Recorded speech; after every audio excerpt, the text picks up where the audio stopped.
गेले 2 दिवस गाजत असलेला नाशिकचा भोंदूबाबा अशोक खरात याला केवळ आणि केवळ मुख्यमंत्र्यांनी आदेश देऊन अतिशय सावधरित्या त्याचे डीव्हीआर आणि त्याच्या सगळ्या लॅपटॉप मधले व्हिडिओ जप्त करून अटक केली।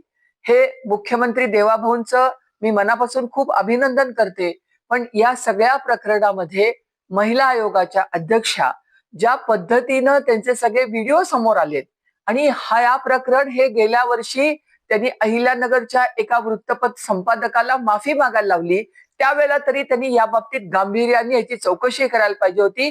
उलट त्याचा माफीनामा घेऊन आता त्याचं त्या उदात्तीकरण जे त्यांनी केलेलं आहे आणि त्यामुळं या गेल्या वर्षभरात हे गोष्ट घडली असती तर त्या आता पुढच्या पिढीत महिला त्याच्या तावडीत सापडल्या नसत्या। त्यामुळं या सगळ्या गोष्टीची नैतिक जबाबदारी स्वीकारून रुपाली चाकणकर यांनी महिला आयोगाच्या अध्यक्षपदी राहण्याचा त्यांना काडीमात्र अधिकार नाहीये। माननीय मुख्यमंत्र्यांना माझी विनंती राहील की मैत्रीण संघटनेचे अध्यक्ष म्हणून मी त्यांच्या राजीनाम्याची मागणी आपल्याकडे करत आहे।